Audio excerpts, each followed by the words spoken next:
Well, welcome. I am here with one of our 2025 Spirit of Nia Awards.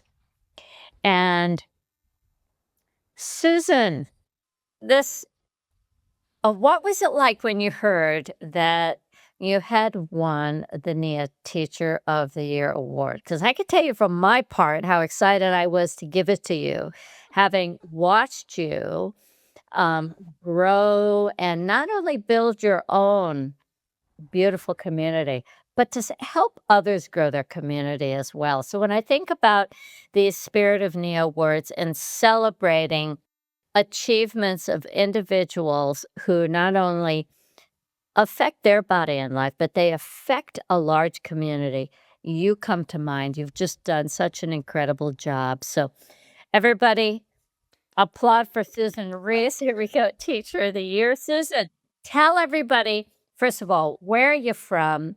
And give us a little bit of your backstory. Yes, well, I mean, what it felt like to get the award was that, you know, I never expected to be a Nia teacher. It was just, if you had spoken to the me 12 years ago, said I would be teaching something which some people think of as fitness or dance. No, it's Nia as far as I'm concerned. None of those, or a combination of those. But, you've got to put something in your tax return. Yeah. And I would have said, no way, no way. So my backstory is I was a software engineer for many years, a computer programmer. And time moved on and I had a child and I didn't do that anymore for various reasons. And I was also looking after my elderly mother. And I got to a stress point with that. She was in my own house. She was getting older and it gets harder as you get older. And basically, I almost accidentally went on the Nia training in December just to get away from my stress. And I now tell people that the Nia training is a holiday into your body. And that's exactly what it was. But it was telling us, I went on the Nia website, the nearnow.com, to buy CDs. Do you remember those, Debbie? Oh, I do. I still have a lot of them. Yeah. And I noticed in passing there's CDs of the Nia music for the routine I was in love with at that time. And I noticed in passing that the courses were on in December and that anyone could go on it. They didn't have to teach. And it just percolated from there. And then within a couple of days, I just knew I had to do it because I wanted other people like me who'd felt intimidated in fitness classes or dance classes. I wanted them to have I wanted them to have Nia. And I felt that, I could perhaps tell them my story and then encourage them to come to class. And it seems to work that way. That's the, we talk about what is the strongest influencer or the strongest message that we can share with somebody. It's the personal story. It's when you talk to somebody about your stress or about your, that you used to be a software engineer and you had a child and taking care of them. That whole story, people are going, yeah, I could relate. And I think that is such an important part of who you are that we talk about in the intrinsic motivator. What's the why, right? What is the why? And noticing your body, you were noticing the stress and you listened, which we teach people to do, and you took action. You did something. And that is really what we teach people to do, right? To listen to the body, to listen to this comfort, to take care of the everyday stress with a small act of kindness movement. And, your warmth comes through. And I think that warmth comes from you having embodied the medicine of Nia, you know what it can do, and your heart wants to share it with others, as you said, so they can have what I had or what I'm having. And you use the word intimidation, and I think that that is a barrier for many, many people. I just recently watched, they had a documentary on Richard Simmons, who was a big fitness person in my day. And they had a picture of Richard Simmons' class and Jane Fonda's class. And they said, now look at the students. And in the Jane Fonda class, everybody was, 110 pounds and, Barbie doll. And then you looked at Richard Simmons' class and it was like, that's Nia, right? All different sizes, all different shapes, all different ages. And I love that. I think that that is such a,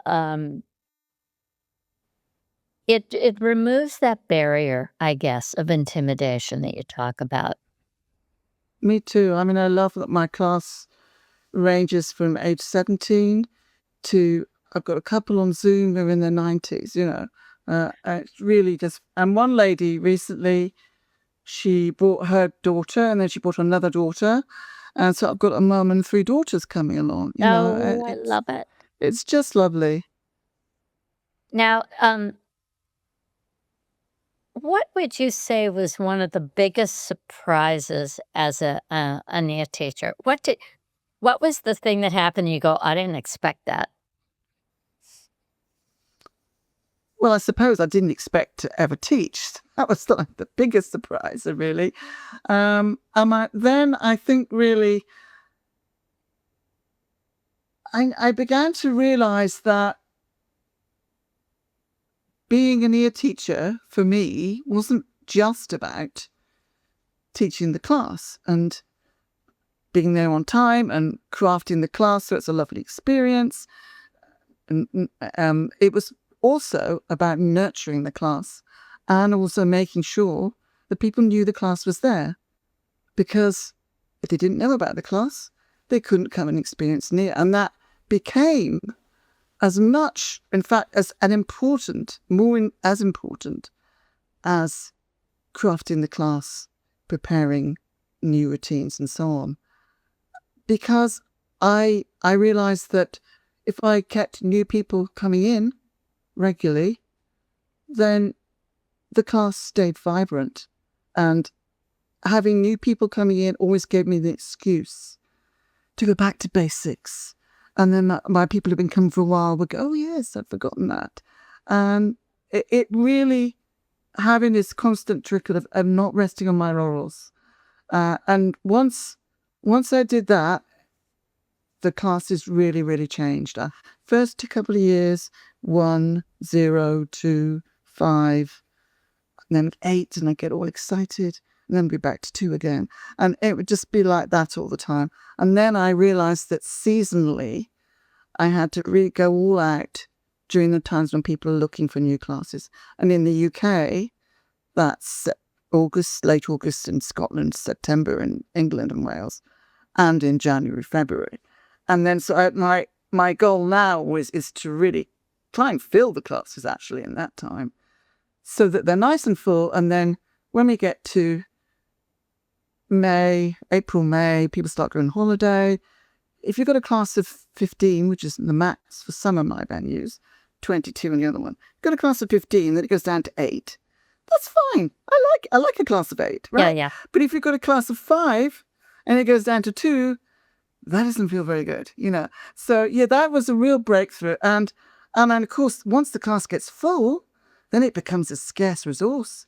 Oh, I'm sorry, you have to go on my waiting list. And this is my first thing this year, first time I've ever had a waiting list, so it's like, actually it was a bit of a nightmare administratively, but once studies are scarce, people value it. People value it more. And my people are much more consistent now, coming every week rather than they used to be. It just seems to magically all come together. Value, you use that word. It's such an important word. Because I put my all into my classes. So, Of course. and I want, if I'm teaching a class, I want as many people to come as can be, not to be here in the way in the hall. Well, Nobody knowing there. I don't know what it's like, in the UK, but, in the States, when you see an advertisement, that you can join a gym, for $1 down, and, and it's like, $5 a month for, everything that you want. It's sort of like the almost devaluing the importance, right, of taking care of your body. Now, the difference is we're not a machine that somebody goes and, or a weight, we are a personal relationship. And that coaching and that guidance, that's that piece that you said, "I want to share this," whatever the "this" is, right? "I wanna share this, that Nia thing with other people." That's where I think sometimes people do not understand the investment that a Nia teacher of their time, their life force, the hours of education to be able to provide movement for fitness, for health, for well-being, something that really affects people of and to be able as a teacher, as you said, in one room to have somebody 90, a teenager, a mother, and to be able to coach and guide.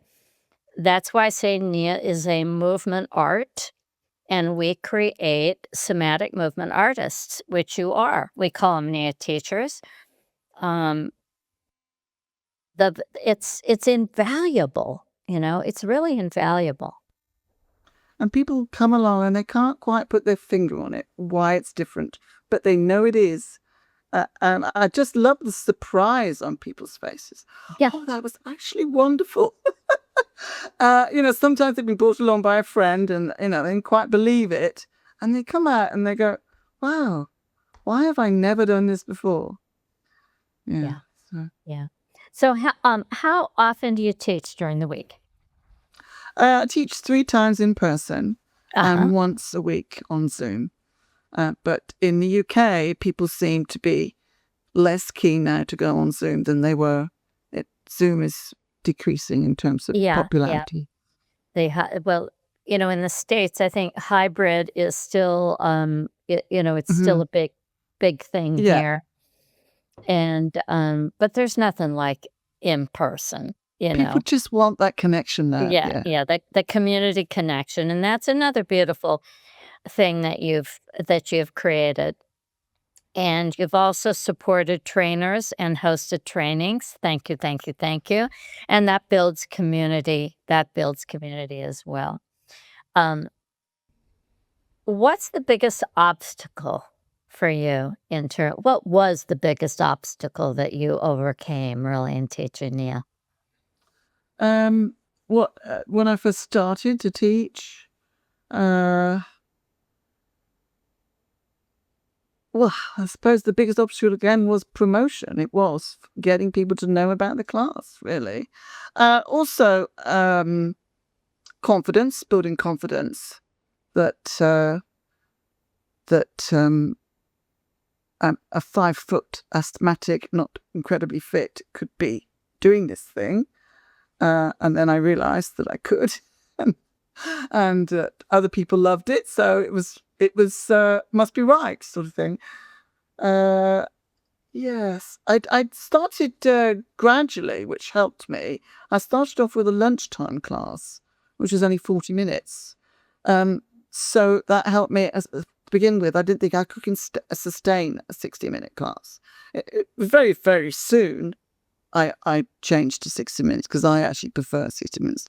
I like the gentle step in. I just love that about Nia.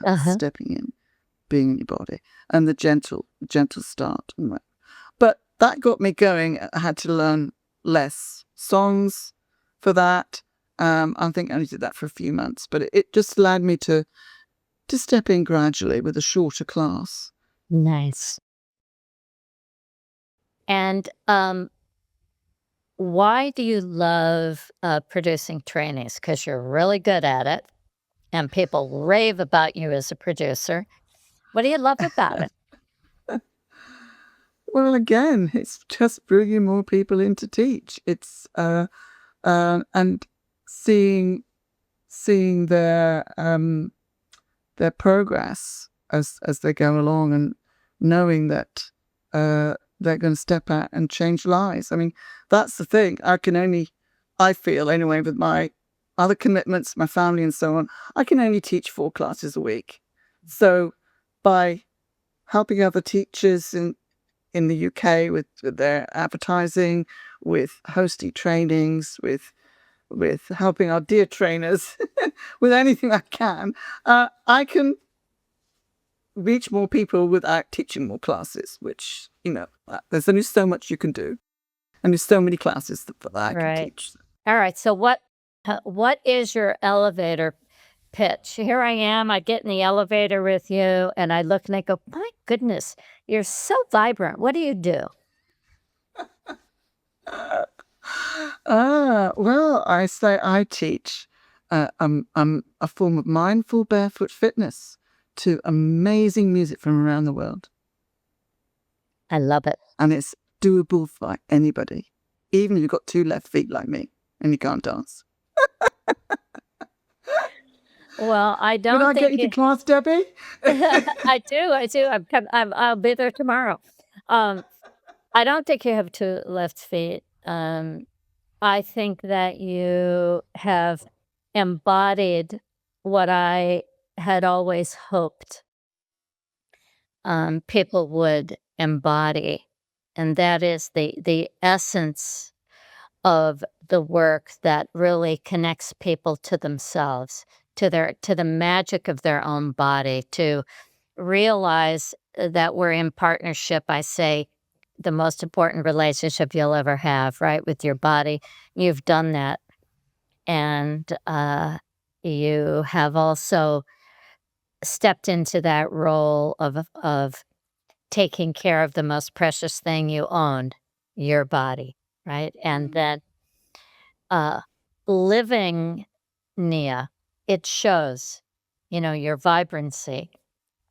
So the personal and professional relationship that you developed with Nia, to me, is one of the big reasons that I'm very, very honored to give you the 2025 Teacher of the Year Spirit of Thank you, Nia Debbie. award. You deserve it, and we are very, very honored to have you share the work in such a beautiful way that you do. And I hope the relationship we have continues. And, I do want to say one other thing that really sticks out for me personally is your tenacious appetite for truth. And I don't take it lightly, the phone call that you and I had about a business decision that I had to make that I knew was going to be a challenge for the community, but I knew I had very good reasons for it. And you called and said, "Why?" And I said, "Let's have a chat." And I really respect that. And um, it was important for me. It was important for me to have that shared communication, so I wanna thank you. Thank you for that as well. Yeah. Super duper. Alright, off to teaching, and, we'll see you on the dance floor, Susan. Thanks again. Okay, thanks, Okay. Debbie. Thanks, Alright. Debbie.